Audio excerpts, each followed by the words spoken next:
জড়িত ব্যবসায়ী তাদের কাউকে ছাড় দেওয়ার কোনো সুযোগ নাই। আইন শৃঙ্খলা বাহিনীর সহযোগিতা নিয়ে আমরা ইনশাআল্লাহ আপনাদের সহযোগিতা লাগবে। আপনারা যদি না বলেন তাহলে কিন্তু আমি জানবো না।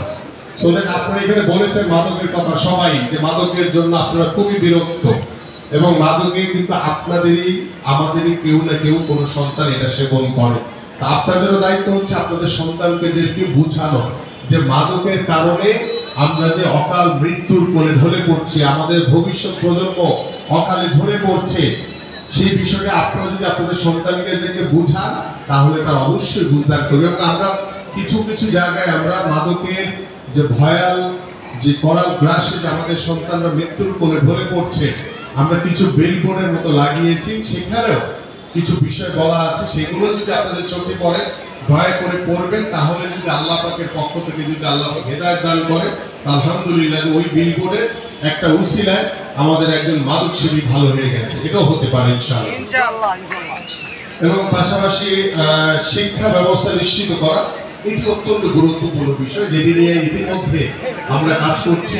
যে আপনাদের সহযোগিতায়, যেখানে বিশেষ করে যেমন আমাদের এই যে নিচু এলাকাগুলোতে শিক্ষার মান ভালো করার জন্য এখানে আমরা আলাদা করে শিক্ষা প্রতিষ্ঠানের ব্যবস্থা করব, এবং সেটা আপনাদের আয়ত্তে রেখে আমরা চেষ্টা করব যে এখানে ভালো মানের শিক্ষা প্রতিষ্ঠান ব্যবস্থা করে আমরা যাতে আপনাদের সন্তানদের পড়াশোনাকে নিশ্চিত করতে পারি। আপনাদের ছেলেমেয়েরা যাতে ভালোভাবে পড়াশোনা করে, আপনারা এখানে বসবাস করছেন, আপনি নিশ্চয়ই চাবেন না যে আপনার সন্তানরা ভবিষ্যতে এখানে থাকুক, তারা আরো ভালো জায়গায় যাক। আপনারা চান না সবাই?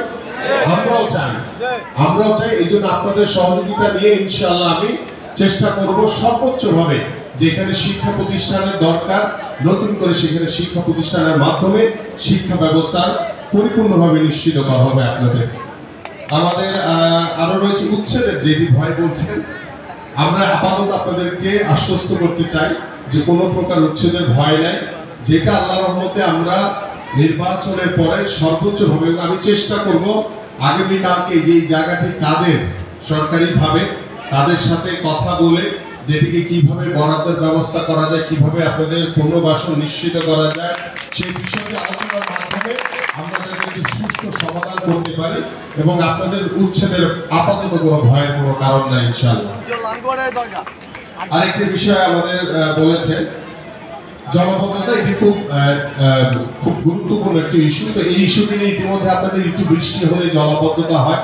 এই জায়গাটাকে আমি যে বললাম যে পুনর্বাসন করা, এই বস্তির মতো থাকলে এখানে কিন্তু জলাবদ্ধতা কখনো নিরসন করা যাবে না। এইখানে যদি আমরা আল্লাহর রহমতে যদি আপনাদের ভোটে, দেশের জনগণের ভোটে আমরা নির্বাচিত হতে পারি, আমরা যখন পুনর্বাসন করব তখন এখানে একটি হাই রাইজ বিল্ডিং এর ব্যবস্থা করা হবে ইনশাআল্লাহ।